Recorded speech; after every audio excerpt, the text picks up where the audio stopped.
This is the Volkswagen T6 Facelift, so-called the Bulli 6.1. Multivan is the highest trim for the passenger variant. We'll take a look at it. What has changed? Here in the front you can see the grille has a bigger shape. It looks stronger. Also, there's more chrome being used, so everything is a little bit more shiny, so to say. This is also a special copper paint that was released here right now. And this is also changed here, new LED daytime running signature and also new LED headlamps optional, or they come also standard with the Highline. 4,90 m, 16 foot 1 or 192 inches is the total length. Here the short wheelbase variant. There's also long wheelbase version. There are some new colors available, as I said here right now, and also some new wheel choices. Those ones here 18-inch, again here with this dual tone. There are also those Generation 6 models which have, for example, the blue or the red paint right there. Sliding door. This is of course what it's famous for, with an easy entry. Soon more deals to the interior right there. Other than that, it's more this form follows function design, a rather boxy layout. That's how the so-called Bulli, well, it's not the annoying Bulli like in the school Bulli. It's more the German B-U-L-L-I. That's, is this famous name here in Germany, how you call the T6. And although in English it has a rather negative connotation, it doesn't at all have one in German. Well, some call it a facelift 0.5, like 6.5, but they called it 6.1 just to signalize the product update. Visually here, not so much has been done in the rear. What is interesting that the side wind assist is also standard now. This is really important when you have some crosswinds, for example, then in an emergency case, the car would also intervene with some braking commands. Very interesting. Here again, you can see this contrasting color. And in general, the standard equipment has been lifted a little bit for all versions, that you get, some more stuff from standard equipment, for example, electric locks, Bluetooth function from the inside. Of course, there are even more options available. That can, again, pop up the price pretty much. The engines have also been revised to meet the new emission standards. It's all about the 2-liter TDI with the SCR cleaning then, of course, in horsepower specs of 90, 110, 150, or the top one 200, then with a bi-turbo. And there's also news on the electric front, because in cooperation with Abt, they will also retrofit a T6 all-electric, either with a 39 kWh battery or 78 kWh. That will then, the latter one, have a range of about 320 kilometers or 200 miles full electric. Well, this is basically then built on this existing T6. You will know that probably in about 2 or 3 years, there will be the all-electric Bulli, the all-electric bus that will then even have this all-electric platform. So far, taking the ICE, then implement the battery electric one in it. That's not really optimized for it. Later on then will be the all-new model, which will have basically the electric platform. And that will then make full sense, even have more range and be optimized also for EV usage. Let's take a look at the interior, and one of the things I really like is this satisfying door sound. This sounds so, it's a, let's say, rich sound, but not rich in money, rich in a way it feels complete, like a meal is tasting rich, Just one more time. So, here on the interior, huge door pockets right there. This hasn't changed. This one here is a trim with this brushed aluminum style. What has changed is that we have a new steering wheel. We already know it from the T-Roc or the new Passat. The steering wheel is new, and it's not only that it visually is new, it's also the technology behind it, because this one is now the new electromechanical steering wheel. That is then the same as in all of the passenger cars, because you need that one to implement all of the assistance systems, because they intervene with the steering wheel, like a lane keeping assist and so on. So this is also one scheme, that this commercial van gets all of the assistance systems from the passenger cars now. This is also one of the major updates you can take. So definitely boosted up the assistance systems. Also, with the cockpit has been changed. We'll soon take a look at that. Those seats here are my favorite ones. Alcantara on the inside, leather red on the outside. So it's also a more sustainable choice and a very comfortable one. also for longer journeys. And the good upright seating position here in the T6 is also what makes it comfortable for the driver. Headroom, by the way, I'm 1m86 or 6'1", still leaves plenty of headroom. So, but the seat hasn't changed. Well, there are, some more storage areas, that has been updated. But this major cockpit unit here, that one has been updated with more infotainment. Let's take a closer look.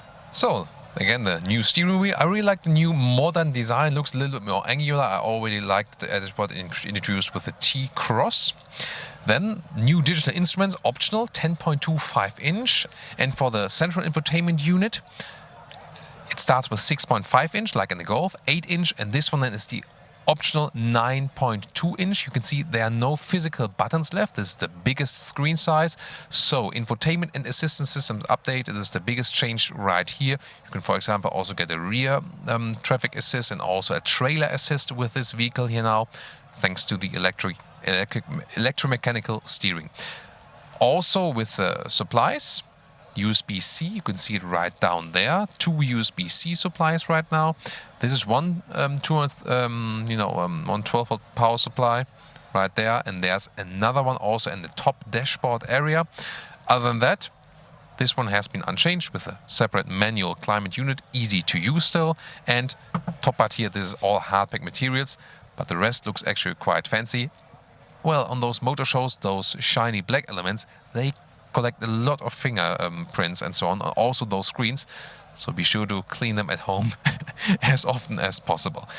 By the way, the steering wheel here is also good for a commercial vehicle, can be adjusted in height and in reach. It's really good to find a proper seating position. And meanwhile, those vans here, especially if you pick it here in the higher variant, like in the Multivan top passenger trim, they're really as comfortable as passenger cars. So now we have turned on the instruments right here. Those are the new digital instruments, and you can change the view a little bit to have, this classic analog digital display, so to say, or the GPS map for the full display. Of course, it does not flicker in real life. It's just on camera at the moment. Then you can have some more, for example, the Bluetooth connection, the driving data, and the new assistance systems as well. This one is the central infotainment system right there. You get a home screen, or the you can individualize what you want to see here in the home screen. That is all possible. That's the main menu. App Connect, by the way, this is also then for the Apple CarPlay. Well, there should be also an Android Auto logo. Should be actually, but this is also one of the early prototype vehicles here. So there's a lot of the stuff here. The easier system would be the smaller one, where you still have some separate knobs, so you can decide for yourself. So this is the map now of the GPS. Zoom in and out. You see it's also very responsive. This is also in the night mode at the moment. Daytime you could even see that well, but it automatically changes also according to the clock. So, and let's get inside. There are different electric doors available, a fully electric one and also one just with a help. And you can see it's always flexible because you can turn those seats here up like this or switch them around. Also have a dual setup on here. You can have single seat on the rear, but also a complete bench. And let me just show you, how much length we have here available at the moment. This is here, like from the front seats to the bench. This is about 140 in meters at the moment. But you can also adjust it, with the rear bench. I will show you that from the rear. You can put it rather forward and also backward again.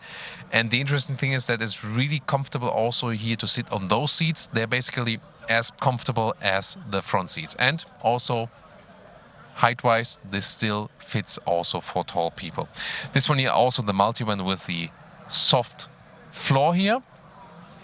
Of course, you can get the real commercial versions then also with some tougher floors. Another 12-volt power supply here in the rear, also together with some cup holders. There are also AC units all over the place. This one hasn't changed here in the rear. Is really more about the things they have changed in the front.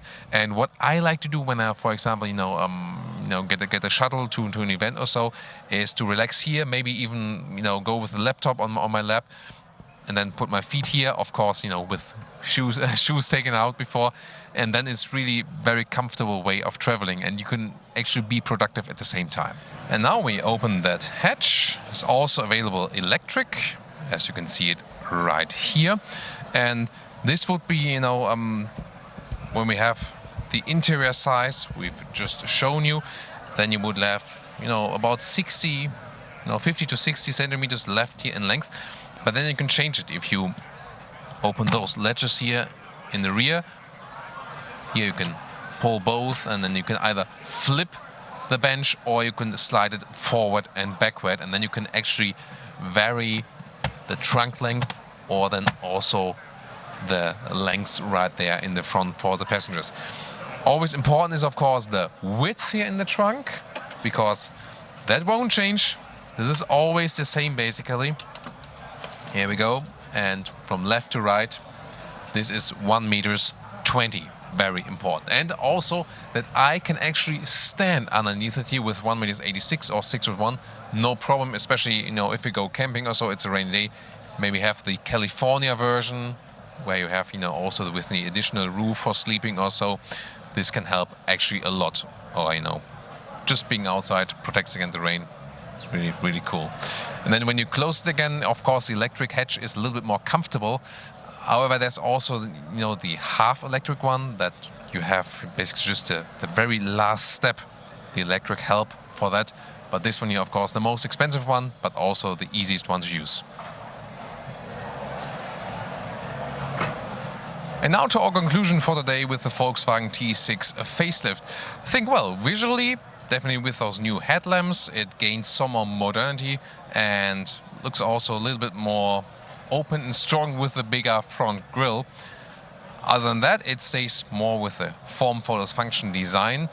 Electric wise, yes, there's new stuff coming out now. As I said earlier, very interesting, this development that basically is the first step to the full electrification of this model when the all-new platform arrives as for this respect. On the interior, you still have a lot of room, and you know, the biggest change there is definitely the infotainment system, where you can pick new different sizes. Then in the top trim you have the biggest GPS map possible, and also in the digital instruments together with the assistance systems that are now possible with the new steering.